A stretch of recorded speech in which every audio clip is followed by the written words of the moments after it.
Amarachi, I'm so... Please forgive me. I'm about to tell you a story that will shake your heart, but first, ask yourself, would you forgive someone who broke you if life broke them too? If you're ready for the lesson today, please like this video. In the bustling town of Nwanchu, where the morning sun painted the rooftops gold and the nights carried stories whispered by the wind, lived a couple everyone admired, CHIKE and Amarachi. To the world, they were the perfect picture of love, beautiful, blessed, elegant, and enviable. Whenever they walked into a gathering, heads turned. CHIKE, tall and handsome, walked like a man who owned the road. Amarachi, graceful and soft-spoken, followed beside him with a smile that made people whisper, "God really joined these two. They are lucky." But people only see the surface. They see the wedding photos, not the midnight tears. They see the matching outfits on Sunday, not the arguments behind closed doors. They see the Instagram posts, not the hidden pains. For Amarachi, the home everyone admired had slowly become a prison. In the beginning, CHIKE truly loved her, or at least she believed he did.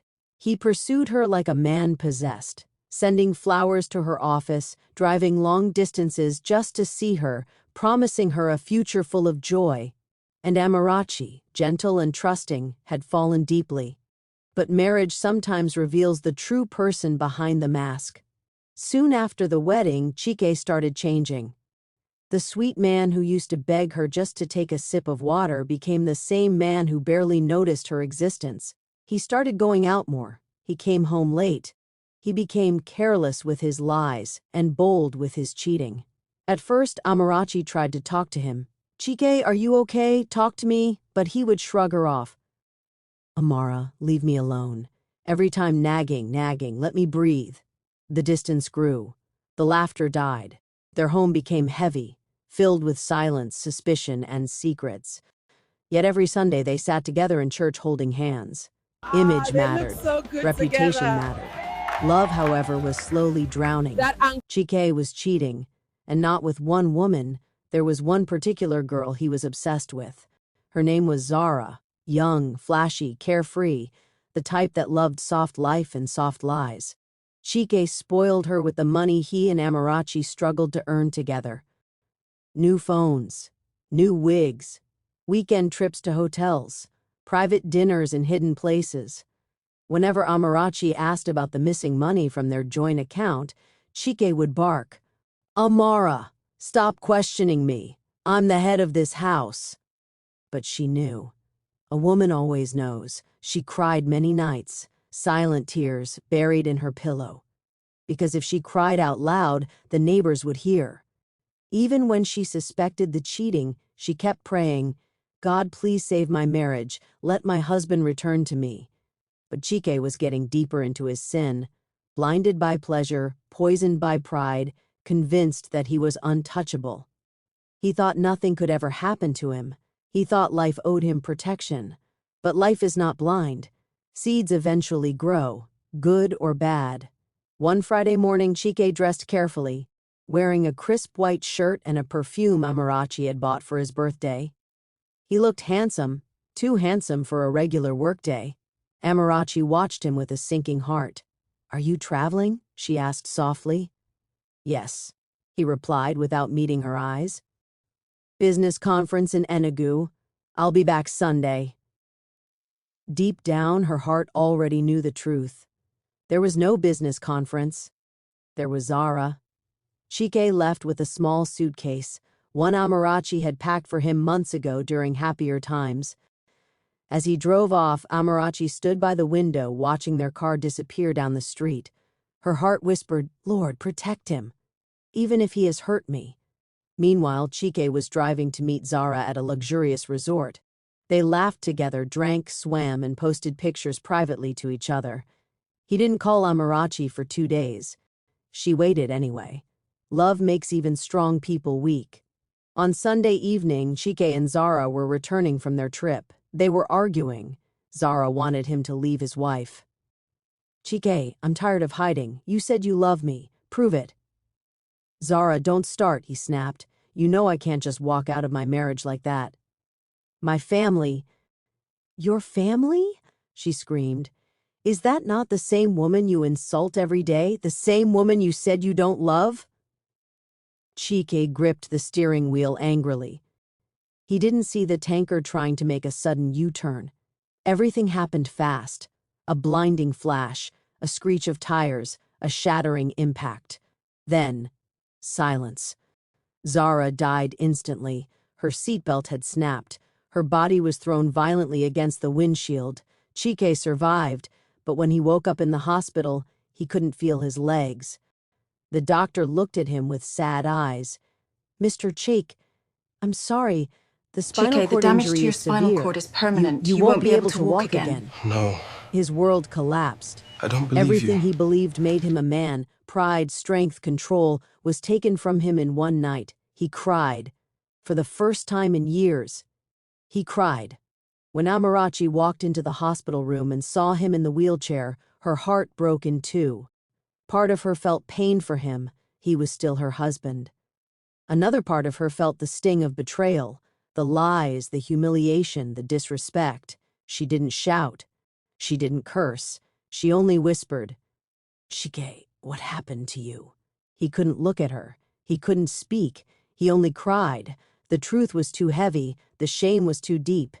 He had betrayed a good woman, and now he needed her more than ever. The day CHIKE was discharged from the hospital, the clouds over Nwanshu hung low, as though the sky itself felt the weight of what was about to happen. The nurse rolled him out in a wheelchair. His once broad shoulders were hunched. His eyes avoided Amarachi's. Amarachi walked beside him silently, her steps slow and heavy. She didn't know whether she was bringing home her husband or a stranger wearing his face. Their car ride home was quiet. The same man who used to play loud music and tap his hands on the steering wheel was now seated mutely in the passenger seat, helpless, broken, and ashamed. Amarachi drove. Her hands trembled on the steering wheel. When they arrived home, neighbors peeked from their windows. Whispers started immediately. Is that CHIKE? What happened to him? Ha! A whole CHIKE in wheelchair, God forbid bad thing. Amarachi helped him inside. Every corner of the house felt different, heavier, colder. CHIKE scanned the living room, the same living room where he used to insult her, ignore her, walk past her with pride. Now he couldn't walk at all. He swallowed, guilt burning his throat. Amarachi wheeled him closer to the sofa and knelt beside him, her voice gentle. CHIKE, you're home. He opened his mouth to speak, but no words came out, only tears. Within days, the news had spread everywhere. Family members came like a flood. Aunties, uncles, cousins, church members. Everyone had an opinion. Amarachi, you are his wife. You must stay. You are now his legs. God will bless you. Marriage is for better or worse. Don't forget your vows. Women endure more than this. Don't disgrace us. Everybody spoke, except the one person whose heart was breaking under the pressure. Amarachi sat quietly, her hands folded on her lap. Nobody asked her, "Are you okay? Do you want this? Can you carry this burden?" They only told her what she must do. Meanwhile, CHIKE kept his head bowed as relatives lectured Amarachi on loyalty. But inside, he was dying with shame. He knew she didn't deserve this. He knew he had destroyed everything she gave him. He knew he had been unfaithful with Zara. He knew he had humiliated her repeatedly. Now the whole world was expecting her to take care of the same man who broke her heart. Later that night, after everyone left, the house fell quiet. Too quiet. Amarachi helped CHIKE into bed, covered him with a blanket, and stepped back. For a moment, she watched him. He looked fragile, almost like a child. Then the questions began to choke her. God, is this my cross? Do I continue? Do I forgive him? Did he deserve this accident? Why didn't he value me? Why must women always be the ones who stay through pain? She sat on the edge of the bed, staring at the floor. CHIKE's voice broke the silence, trembling. Amara? She didn't look up. He swallowed hard, tears slipping from his eyes. I'm sorry. Her heart clenched. She had waited years to hear those words. But now, they felt too late, too small, too easy. Sorry for what? She whispered. For everything, he croaked. For the cheating, for the lies, for hurting you, for wasting your love, for breaking our home. He covered his face with both hands and wept, not loud, but deep, painful sobs. For the first time in years, Amarachi saw her husband vulnerable, not the arrogant man who once walked like a king, but a human being drowning in regret. Her chest tightened, but her tears refused to fall. She was too drained to cry. Life changed drastically. CHIKE needed help with everything: bathing, dressing, eating, turning in bed. Every day, Amarachi woke up earlier than usual, exhausted but forcing herself to move. She prepared his meals, she adjusted his wheelchair, she cleaned him, she carried him emotionally and physically. People praised her. God bless you, Amarachi. You are a good wife. You will reap the reward. But nobody knew how she cried quietly in the bathroom, or how she stood for long minutes staring at the mirror asking, "Is this my life now? Is this my punishment for loving him too much? Why didn't he value me when he could still walk?" CHIKE watched her silently each day, guilt burning him like fire. One afternoon he whispered, "Amara, why haven't you left me?" She froze. Her throat tightened. She wanted to say, "Because society would call me wicked. Because church people will shame me. Because your family will say I am heartless. Because I don't know how to stop loving you, even after everything." But she said nothing. She turned away and walked out. 3 weeks later, Amarachi found something while cleaning the drawer beside the bed, a small brown envelope. Her name was written on it. Inside was a handwritten letter from CHIKE. Her heart pounded as she opened it. The letter said, "Amara, I do not deserve you. You owe me nothing. If you choose to leave, I will not blame you. I broke everything you gave me, and this accident is my cross, not yours. I will never trap you with pity. I release you. CHIKE." Her hands trembled. Tears finally broke through.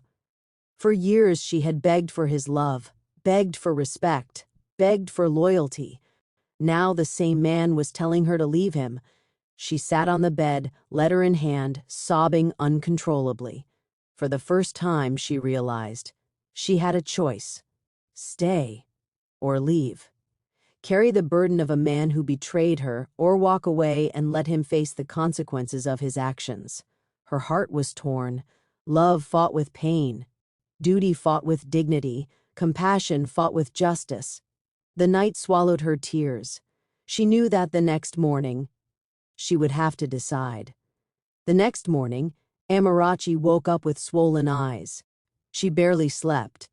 CHIKE's letter lay on the bedside table like a heavy stone. As she stepped into the living room, she heard voices outside. Before she could reach the door, it swung open. 2 of CHIKE's aunties walked in with long faces and loud mouths, their wrappers tied firmly around their waists. "Amma, we heard what happened.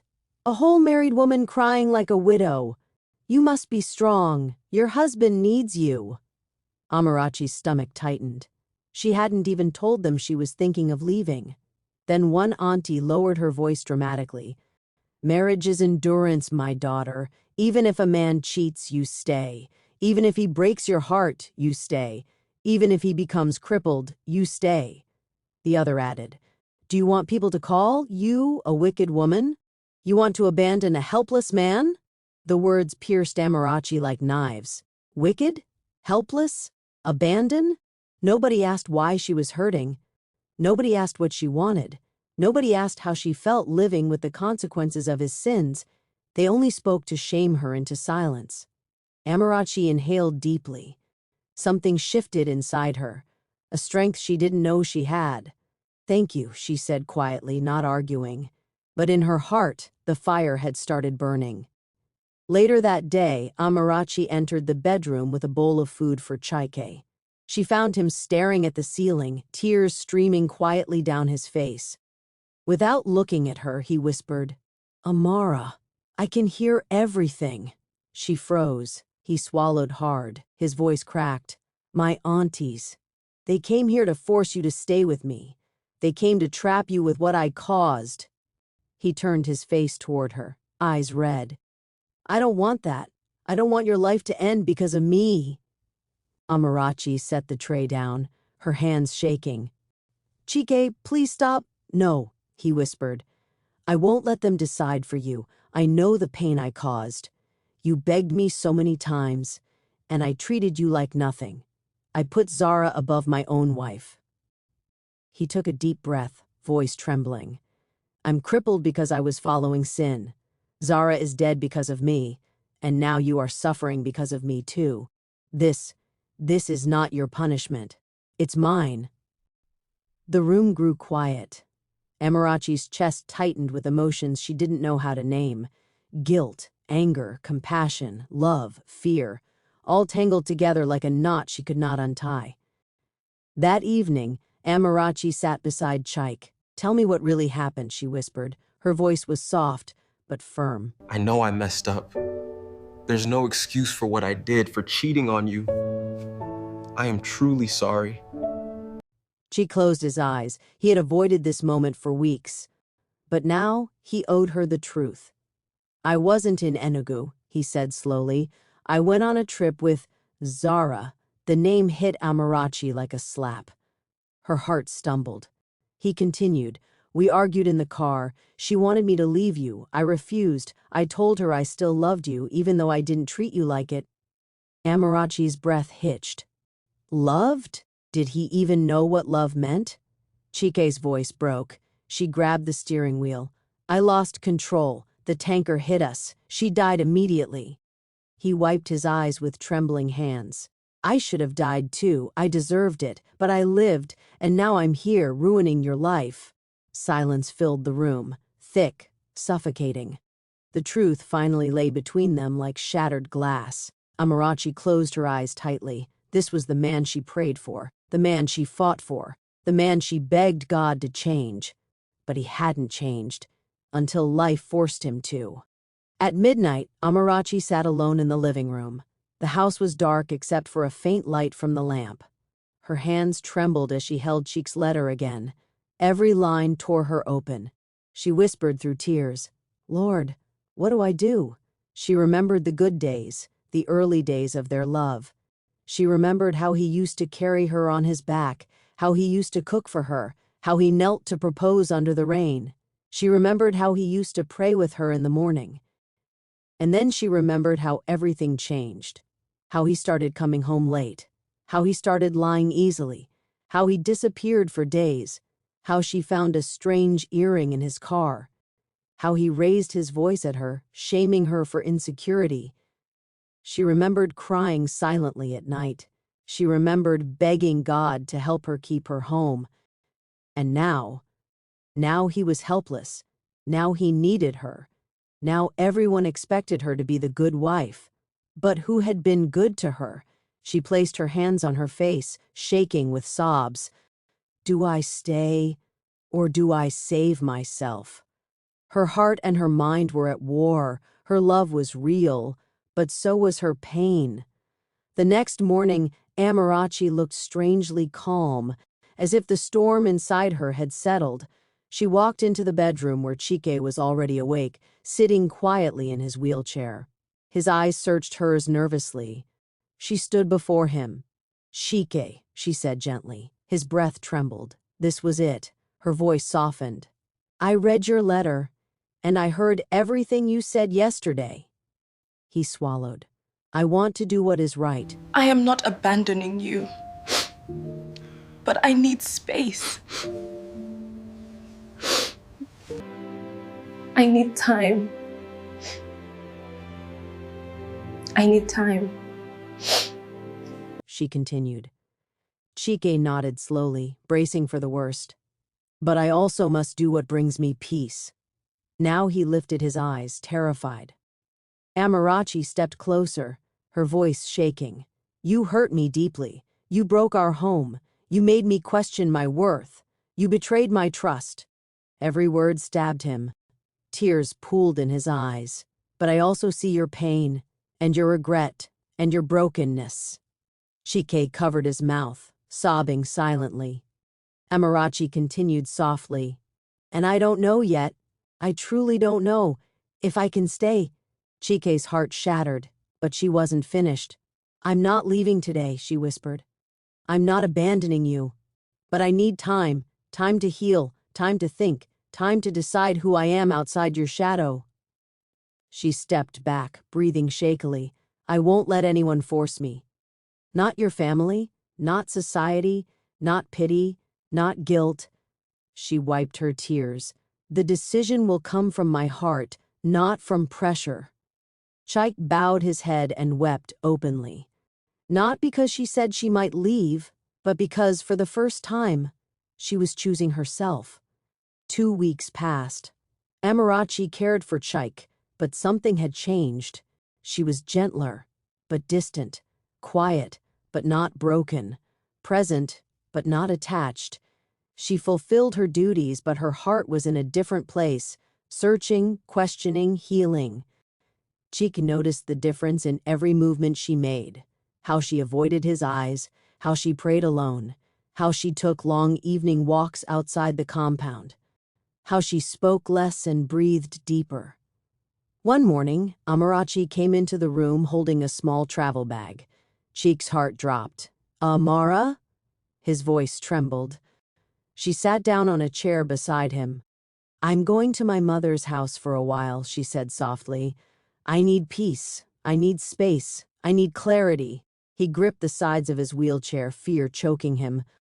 "Amara, please, don't leave me. I can't." She gently placed a finger on his lips. "I am not abandoning you," she whispered. "I arranged for a caregiver. She'll come every morning and evening. You won't be alone." He shook his head violently, tears pouring down. "No, please. Please don't go. I'll die without you." She held his hands firmly. "CHIKE, listen to me," she said, looking straight into his eyes. "You didn't die when you were cheating. You didn't die when you ignored me. You didn't die when you made me sleep alone for months." Her voice cracked, but she remained strong. "But now you want to die because I am choosing myself?" He bowed his head and sobbed. Amarachi lifted his chin gently. "I love you," she whispered. He froze. Those words broke him. "But love is not the same as bondage.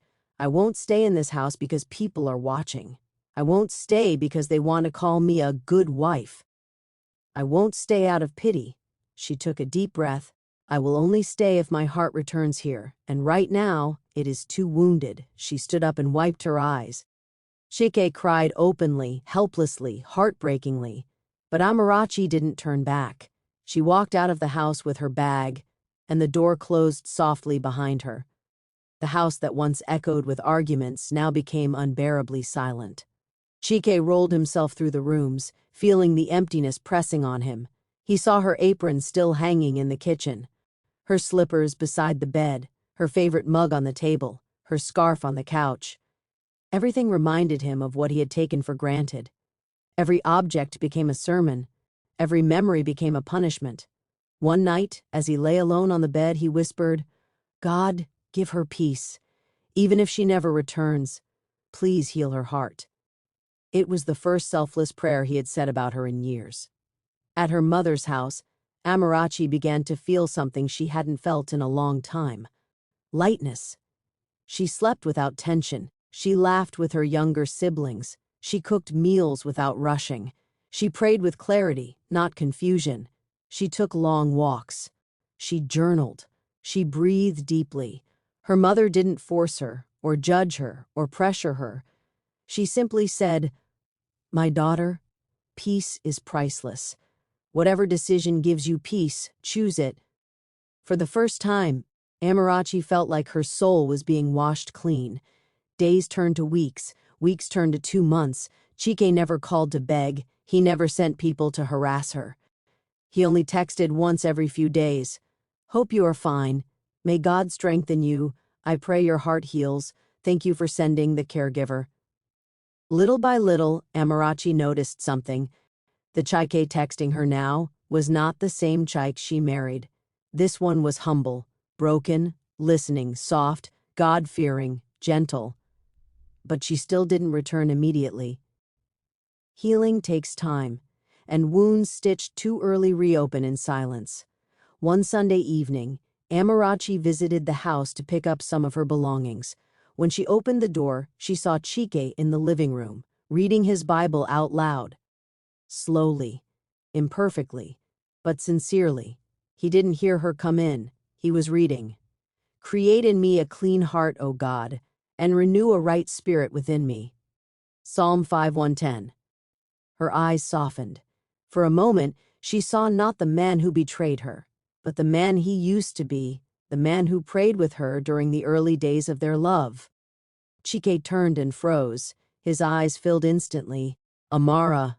She stepped closer. "CHIKE, how are you?" He wiped his tears, embarrassed. "I'm just trying to become someone you could forgive, even if you never return." Her throat tightened. She sat beside him, not touching but close enough that their silence felt warm, not cold. They spoke that night for the first time in years. Truly spoke. No shouting, no lying, no excuses, no bitterness. Just truth, pain, reflection, growth, and a strange, fragile hope. 3 months after leaving, Amarachi returned home to have a conversation with CHIKE that would define their future. He sat in his wheelchair, hands folded nervously. She sat opposite him. Her voice was steady. "I have healed," she said. CHIKE nodded, tears in his eyes. "And I know now that staying with someone should never feel like a punishment." He nodded again, trembling. Amarachi continued, "I don't want to leave you broken, but I also don't want to stay in a marriage broken by lies." Her voice softened. "So here is the truth. I forgive you." CHIKE burst into tears. "But forgive does not always mean stay," Amarachi added gently. He froze. His breath hitched. Amarachi walked to him and knelt. "I am choosing to stay," she whispered. "But not for society, not for pity, not because you're sick, and not because people expect me to." She took his hands. "I am staying because my heart wants to try again, on my terms, with my boundaries, with my peace, with God guiding us both." CHIKE lowered his forehead onto her hands and cried like a child. This time, not out of fear, but out of gratitude. Amarachi held him close. The world outside did not know what decisions lay between a husband and wife, but heaven did.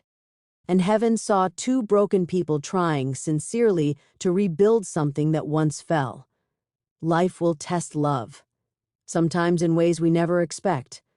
A marriage can survive storms, but it takes truth, humility, healing in God to rebuild what betrayal has broken.